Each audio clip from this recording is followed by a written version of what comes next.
My name is Linda Johnson. I'm 38 years old and work as an accounting consultant based in Chicago. I've just landed at O'Hare International Airport, feeling the air of my hometown on my skin for the first time in 6 months. Having completed a long overseas business trip, I'm filled with a mix of relief at finally being able to return to my family and anxiety about what I'm about to see. In the upscale Gold Coast neighborhood of Chicago lies our home, where I live with my husband Robert and our daughter Emma. Although we've only spent 10 years of our married life in this city, it has become our hometown. My career at Ernst & Young got off to a smooth start after obtaining my MBA. I worked tirelessly as a newcomer, gradually building up my achievements. Now, I'm entrusted with international projects, which means more overseas business trips. While I find my work fulfilling, I'm troubled by the dilemma of having less time with my family. My husband Robert is 40 years old and works as a tax consultant at Deloitte. A Northwestern University graduate, he has a serious and steady personality. We met when I visited his company as a client. Our relationship started as a professional one, but we were drawn to each other's similar values, which led to our marriage. And then there's Emma, our precious treasure. Our 5-year-old daughter has brought us happiness and joy. She's just started attending Lincoln Elementary School and comes home every day with eyes full of joy from learning new things. Her smile is a magic cure that heals our tired hearts.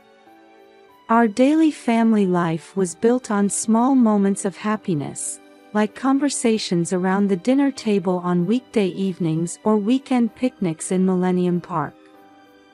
Since Emma was born, we've made an effort to cherish family time. My phone is full of memories, family photos taken at Willis Tower, Emma's smiling face at Navy Pier, and boat trips on Lake Michigan. However, in recent years, as my overseas business trips increased, family time gradually decreased. At first, they were short trips, but now longer ones like this recent 6-month stay are becoming more common. Robert has been understanding, but every time I see Emma's lonely expression, my heart aches.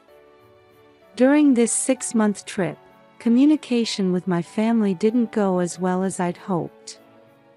Due to time zone differences and busy schedules, even my time to talk with Emma was limited. In the last month, there was hardly any contact from Robert. As I climb into an Uber and rush home, my heart is filled with both love for my family and anxiety that something might have happened.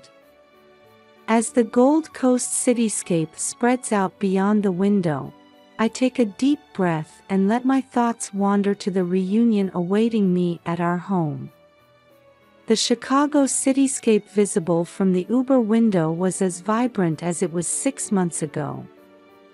However, everything looks fresh to my eyes.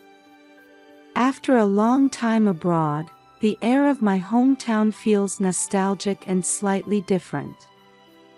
Through casual conversation with the driver, I learned about the changes in Chicago over the past 6 months. New restaurants have opened, and new artwork is on display in Millennium Park.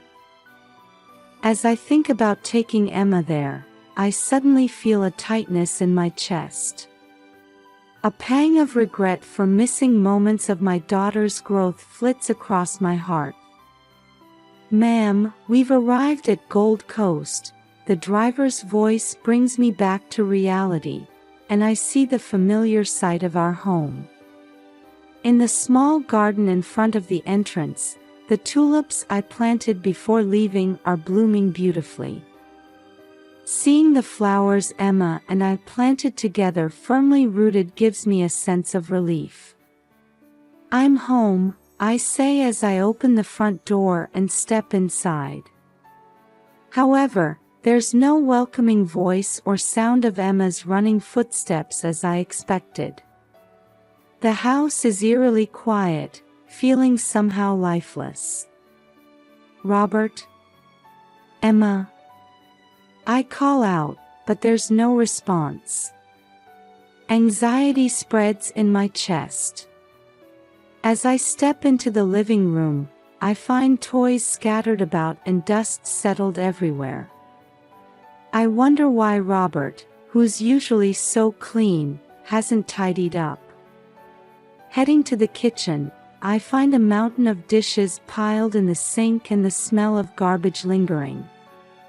Opening the refrigerator, it's almost empty, with mold growing on the few remaining food items. What on earth happened? I mutter under my breath as I head upstairs. With each step, my heartbeat quickens. As I open the door to Emma's room, an unbelievable sight unfolds before me. Emma. On the bed lies Emma, emaciated and listless. Her cheeks are sunken, there are dark circles under her eyes, and her skin has turned pale. When I call out to her, Emma opens her eyes slightly and says in a faint voice, "Mommy, I'm hungry." Those words make my heart feel like it's about to burst. I quickly lift Emma up, shocked by how light she feels. Her body is nothing but skin and bones. There's no trace of the active, healthy daughter I said goodbye to 6 months ago. "It's okay, Emma. Mommy will take care of everything." While holding Emma close, I search for Robert. There's no answer when I knock on the master bedroom door. Fearfully opening the door, I find Robert in a drastically changed state. His beard is overgrown, his hair disheveled, and his eyes vacant. Robert sits on the bed, staring at the wall like a doll. "Robert. What happened? Why is Emma?" Even when I call out to him, Robert doesn't react. He just repeats in a faint voice, "Ashley. Why? Why did you leave me?" Ashley. The unfamiliar name confuses me. But now is not the time to think about that. Emma's life is in danger. I take out my cell phone and quickly call an ambulance. While explaining the situation to the operator, I continue to hold Emma close. "It's okay, Emma. Mommy's here. Everything will be all right." As I look at Emma's emaciated body, I struggle to hold back my tears. How did it come to this? Why didn't Robert take care of our daughter? Who is Ashley? Questions and regrets, along with anger, swirl in my mind, throwing my heart into turmoil. I begin to hear the sound of the ambulance siren approaching. I take a deep breath, facing the reality I'm about to confront and the difficulties that await. Right now, Emma is the top priority. All the truth must be uncovered later. Life can change in an instant. I was painfully aware of that reality. As the ambulance siren wailed, I rushed to the entrance, still holding Emma. The paramedics quickly assessed Emma's condition and placed her on a stretcher. During this time, I explained Robert's situation as well. "My husband is, something's wrong with him too. He's not responding." The paramedics immediately requested a second ambulance. I would accompany Emma, while Robert would be taken to Northwestern Memorial Hospital in a separate ambulance. In the ambulance, I held Emma's small hand tightly, struggling to hold back my tears. I watched as the paramedic attached an IV to Emma's body and checked her vital signs. "Mrs. Johnson, your daughter is in a state of severe dehydration and malnutrition. We need to start treatment immediately." I could only nod silently at the paramedic's words. Upon arrival at the hospital, Emma was immediately taken to the pediatric intensive care unit, while Robert was taken to a protective room in the psychiatric ward. As I watched over Emma's treatment, I explained the situation to the doctors. When I returned from a 6-month overseas business trip, I found them in this condition. Dr. Sarah Thompson, Emma's attending physician, listened to my story seriously. "Mrs. Johnson, Emma's condition is serious, but there's a chance for recovery with proper treatment.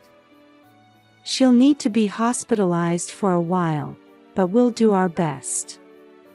Dr. Thompson's words gave me some relief, but my feelings were still complex.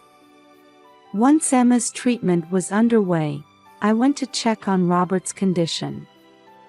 Dr. Michael Brown, the psychiatrist, explained Robert's state to me. "Robert seems to be in a severe state of depression. We're also seeing signs of alcohol and drug addiction. He'll need detailed examinations and treatment." Hearing these words, I was shocked. I never imagined Robert would turn to alcohol or drugs. "Linda, I recommend contacting your family and friends for support. Don't try to handle this situation alone."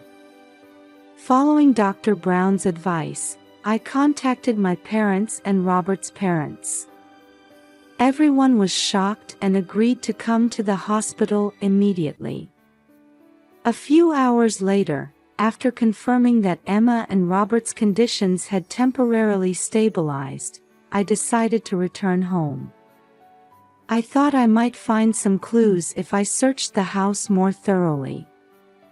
Back at home, I was once again appalled by the state of disarray. On the living room table, several empty whiskey bottles were scattered. Bills and collection notices were strewn across the floor, including a termination notice from Robert's company, Deloitte. What on earth happened? With trembling hands, I picked up the documents and read through them. There was a note stating that Robert had leaked confidential company information to an outsider. The termination appeared to have happened about 4 months ago. As I continued searching, I found Robert's laptop. The password was our wedding anniversary date. I could easily open it. Checking his emails, I found a large number of exchanges with an unknown woman. A 28-year-old woman named Ashley. At first, the emails were work-related, but they gradually became more intimate. It can't be.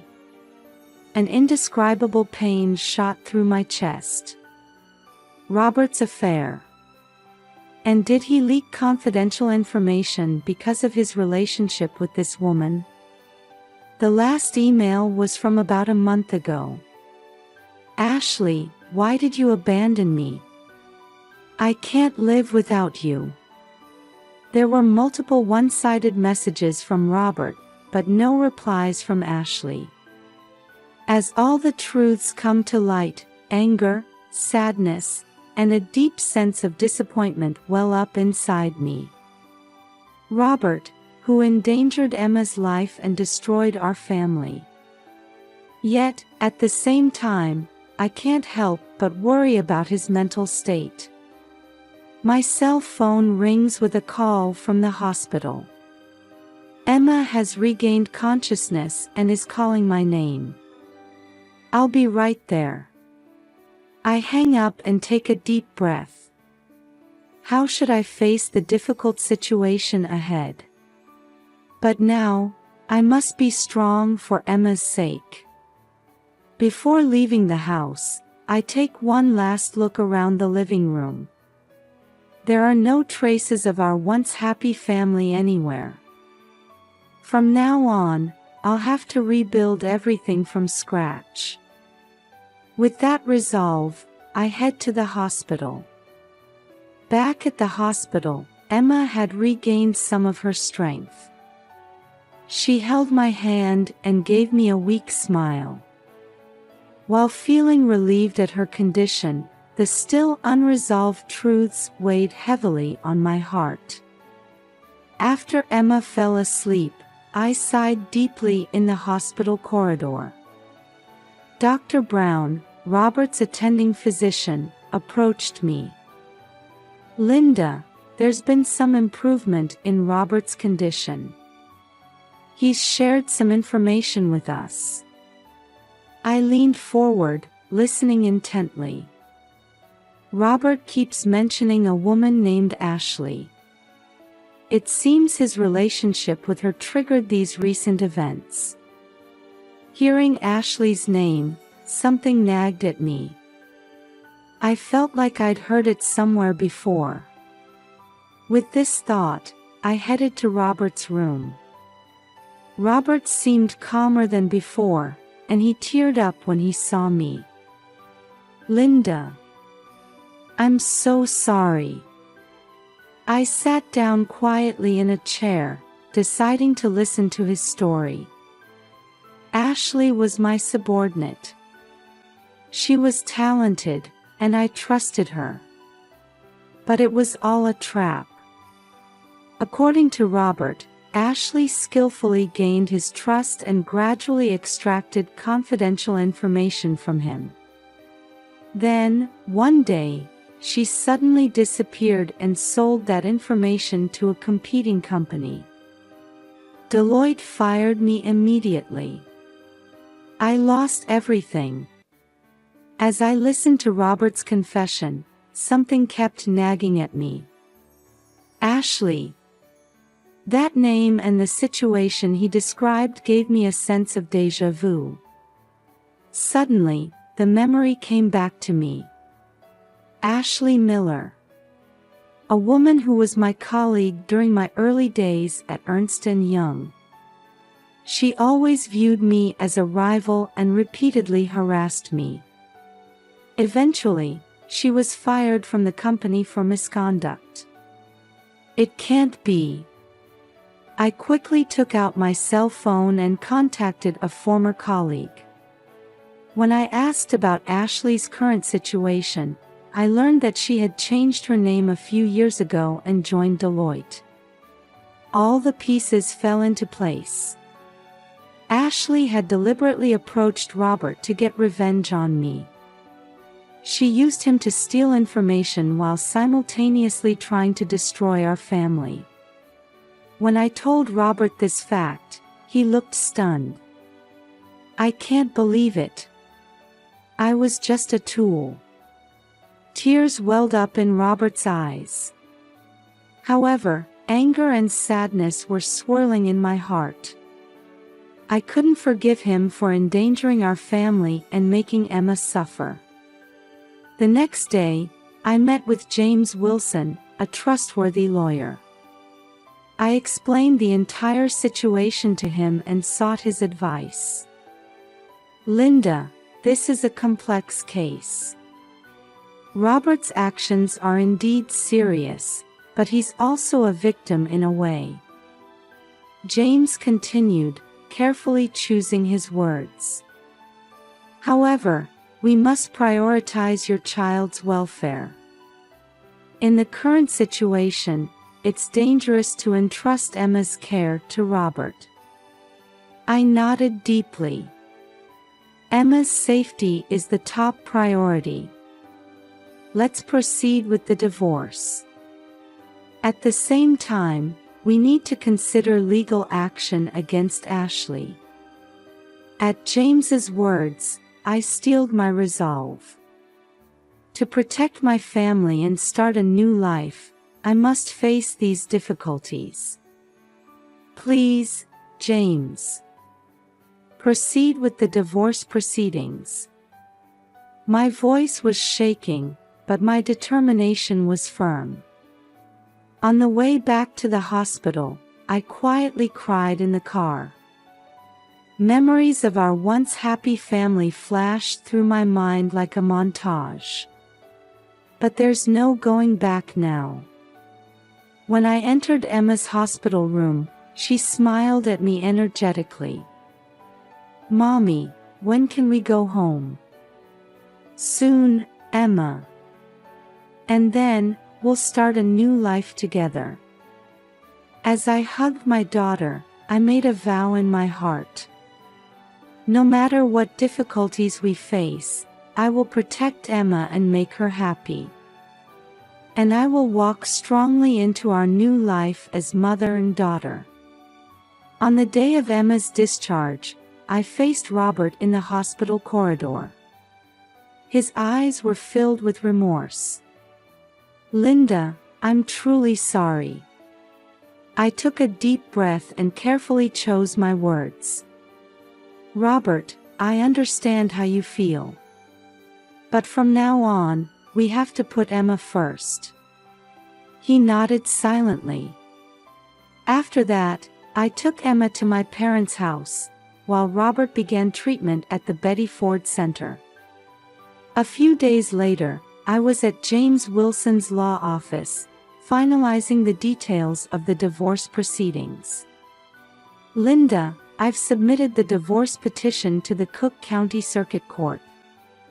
It will take some time before we receive a summons from the court, but in the meantime, let's sort out the issues of property division and custody." As I listened seriously to James's explanation, I glanced out the window. The view of Chicago's skyline brought back memories of my life here, flashing through my mind like a montage. "Linda, there's one more important matter to discuss." James's voice brought me back to reality, and I focused on him. "The FBI has contacted us.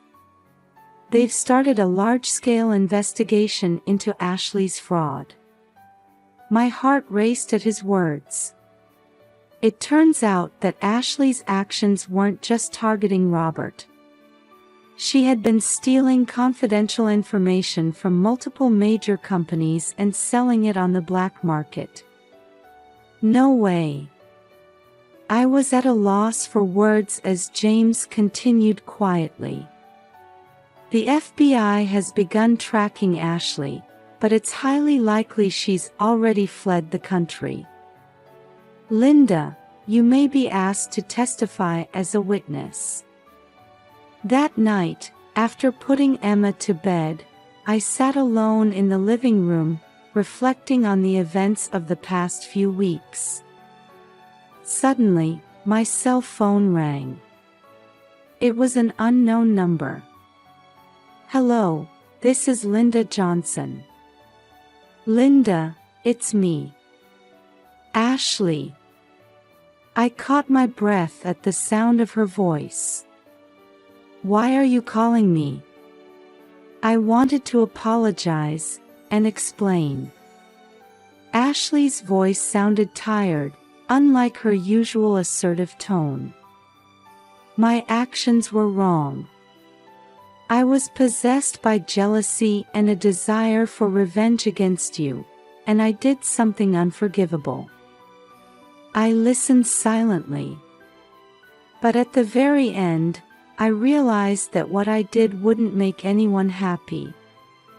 "So I'm going to tell the police everything." "Ashley." "Linda, I'm sorry for resenting you. And I'm truly sorry for hurting your family."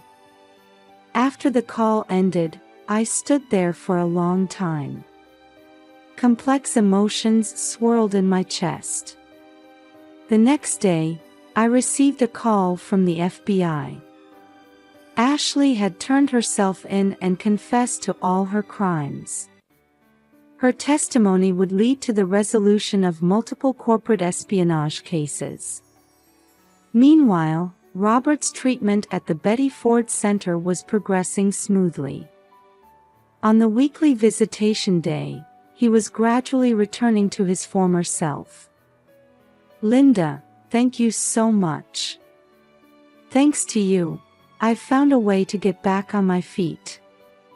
Robert's words made me feel a bit conflicted, but I also felt a warmth spreading in my heart. "Robert, keep working hard. Get better, for Emma's sake too." After hanging up the phone, I let out a deep sigh. We can't change the past, but we can create our own future. That's what I felt at that moment. The next morning, when Emma and I went out to the garden, we saw small sprouts peeking out of the soil.